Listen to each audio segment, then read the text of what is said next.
एक नगर में शमशाद नाम का एक व्यापारी रहता था। उसका कारोबार दूर दूर तक फैला था। वह बहुत अमीर था, लेकिन वह पहले दर्जे का कंजूस था। एक एक पैसा वह देखभाल कर खर्च करता था। शमशाद इतना कंजूस था कि भोजन में सूखी रोटी एक सब्जी के साथ खाता था। घर के बने सीधे सादे कपड़े पहनता था। घर में कोई नौकर चाकर नहीं रखता था। सारा काम उसकी पत्नी स्वयं करती थी। उसकी कोई संतान नहीं थी। उसे जहां कहीं जाना होता वो पैदल ही जाता। सभी लोग जानते थे कि वह बहुत धनी परंतु कंजूस है। लोगों ने उसका नाम मक्खीचूस रख छोड़ा था। वह जैसे तैसे जो भी कमाता उससे सोने के सिक्के बनवा लेता। शमशाद के घर के पीछे एक बड़ा बगीचा था। वहां वह रोज सुबह शाम सैर करने जाता था।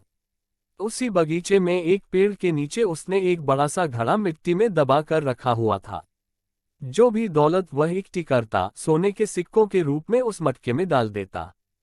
शाम हो जाने पर वह घर में केवल एक दिया ही जलाता था। यदि उसे या उसकी पत्नी को घर के किसी दूसरे कोने में काम हो तो उसे वही दिया उठाकर ले जाना पड़ता था।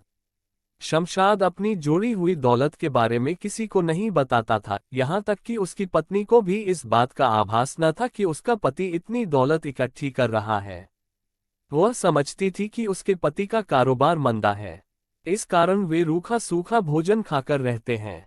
शमशाद की पत्नी शहनाज बेचारी बहुत सीधी सादी थी।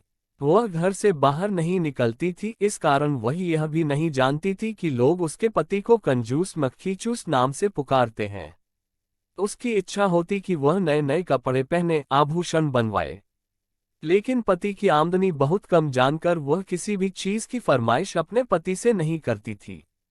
यदि किसी वक्त भोजन में सब्जी या रोटी बच जाती थी तो शमशाद उसे फेंकने न देता था। वह उसी बचे भोजन से दूसरे वक्त पेट भर लिया करता था। कंजूसी का आलम यह था कि वह घर में जूते या चप्पल पहनना पसंद नहीं करता था। वह कहता था, जूते जितना कम पहनूंगा उतने ज्यादा समय साथ देंगे। घर में जूते चप्पल की क्या जरूरत है, बिना बात घर में पहनने से वे घिसेंगे ही। बाजार में नाई से बाल कटवाने जाता तो सारे बाल सफाचट करा आता ताकि कम से कम 6 महीने तक नाई के पास जाने का झंझट ही न रहे। घर के दरवाजों या खिड़कियों को तब तक बंद न करता जब तक बहुत ज्यादा जरूरत न होती। उसका विचार था कि बार बार दरवाजा खोलने बंद करने से दरवाजों के जोड़ घिस जाते हैं। भीतर पहनने के कपड़े रोज नहीं धुलवाता था। उन्हें एक दिन एक तरफ से पहनता था, दूसरे दिन पलटकर दूसरी तरफ से, ताकि साबुन का खर्च बचे। शमशाद हर रोज पैसा बचाकर कंजूसी करने की नई नई तरकीब सोचा करता था। वह सुबह शाम बगिया में टहलने जरूर जाता था। शहनाज सोचती थी कि शमशाद अपनी सेहत बनाने की खातिर बगीचे में जाता है, परंतु शमशाद का कुछ अलग ही मकसद होता था। वह लगभग हर रोज धन रखने या उसे देखने के लिए जाता था। यदि संभव होता तो उन सिक्कों को गिनकर भी आता था। यदि कभी जल्दी में होता तो जमीन से मिट्टी हटाकर मटके में रखी अशफियों को निहारता, फिर बंद करके चला आता। यह सिलसिला काफी समय से चला आ रहा था, परंतु एक दिन एक चोर ने बगीचे की दीवार से शमशाद सेठ को पेड़ के नीचे धन छिपाते देख लिया। उसकी निगाह उस धन पर अटक गई और रात होने का इंतजार करने लगा। रात होते ही चोर पूरे मटके की सारी अशफियां निकालकर 9-2-11 हो गया। सुबह को शमशाद चोरी की वारदात से बेखबर बगीचे में सैर करने पहुंचा। जब वह उस पेड़ के पास पहुंचा तो उसका कलेजा से रह गया। जहां उसका मटका था वहां मिट्टी खुदी हुई थी और खाली मटका दिखाई दे रहा था। शमशाद ने सोचा कि जल्दी से घर जाकर पहले पत्नी फिर पुलिस को इसकी खबर दूं, परंतु पैर थे कि दुख और घबराहट के मारे आगे बढ़ने का नाम ही नहीं ले रहे थे।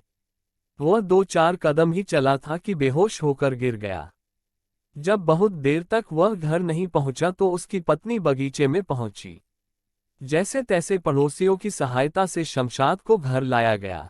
सदमे के कारण वह बीमार पड़ गया। हर रोज वैद्य उसे देखने आता, परंतु दवा का कोई लाभ नहीं हो पा रहा था। उसने पत्नी को चोरी के बारे में बताया तो वह सुनकर सन्न रह गई। वह कभी धन की चोरी की बात सुनकर दुखी रहने लगी। शमशाद की बीमारी का हाल सुनकर उसका परम मित्र घनश्याम उससे मिलने आया। जब उसने मित्र की आपबीती सुनी तो वह समझ गया कि शमशाद की बीमारी का कारण धन की चोरी का सदमा है। उसने तुरंत वैद्य का इलाज बंद करा दिया। घनश्याम शमशाद से बोला, तुम जानते थे कि तुमने धन कहाँ रखा है? यह बताओ कि तुम उस धन को क्यों इकट्ठा कर रहे थे? शमशाद बोला, अपने लिए। घनश्याम बोला, अपने लिए? अपने लिए कैसे? तुम अपने लिए तो धन खर्च करते ही नहीं थे। शमशाद बोला, अपने भविष्य के लिए धन जोड़ रहा था, ताकि जब मैं बूढ़ा हो जाऊं तो वह धन मेरे काम आए, और यदि इस बीच मुझे कोई संतान हो जाए तो संतान को मेरी संपत्ति और खजाना मिल जाए। घनश्याम बोला, जब तुम इस उम्र में उस धन का उपयोग नहीं कर रहे थे तो बुढ़ापे के लिए उसका मोह कैसा? अच्छा, अब मेरा कहना मानो और भूल जाओ कि तुम्हारा धन चोरी हुआ है। जैसे रूखा सूखा खाते थे वैसा ही खाते रहो। जैसे सादे कपड़े पहनते थे वैसे पहनते रहो। शमशाद जल्दी से बात काटते हुए बोला, यह कैसे हो सकता है? मेरा धन तो चला ही गया, मैं कैसे शांत रह सकता हूँ? घनश्याम ने एक बार फिर अपने मित्र को समझाने का प्रयास किया, मित्र, जिस धन का तुम्हारे लिए उपयोग नहीं था, वह बेकार ही था। अब वह धन तुम्हारे पास रहे या किसी और के, इससे क्या फर्क पड़ता है? हो सकता है कि वह चोर उस धन का गाड़ कर रखने के बजाय अपने परिवार के लिए खर्च करे। अब तुम यह सोचो कि धन वही मटके में रखा है, और यदि पहली जैसी जिंदगी बसर करना चाहो तो वैसी जिंदगी बसर करो, और यदि तुम्हें इस चोरी से कुछ शिक्षा मिली हो तो आगे से जितनी कमाई करो, अपने व भाभी के सुख के लिए उस धन का उपयोग करो। कल का क्या भरोसा? पहली बात तो तुम्हारी संतान ही नहीं है, यदि हो भी तो तुम क्यों उसके लिए जोड़ जोड़ कर स्वयं को दुख देते हो? संतान लायक होगी तो खुद ही कमा कर खा लेगी।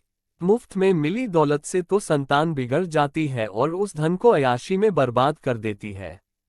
शमशाद को मित्र की बात समझ में आने लगी।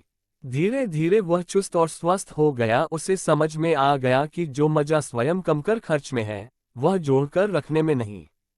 इसके बाद वह अपनी कमाई से उचित खर्च करके पत्नी के साथ सुख और आराम से दिन गुजारने लगा। दोस्तों, ये कहानी आपको कैसी लगी? अगर ये कहानी आपको थोड़ी सी भी पसंद आई हो तो सब्सक्राइब करना ना भूलें, क्योंकि आपका सब्सक्राइब ही हमारी साहस होगी, और हम आशा करते हैं कि आप हमारी साहस जरूर बाएंगे। कृपया अपने बहुमूल्य सुझाव हमें अवश्य कमेंट करें। धन्यवाद।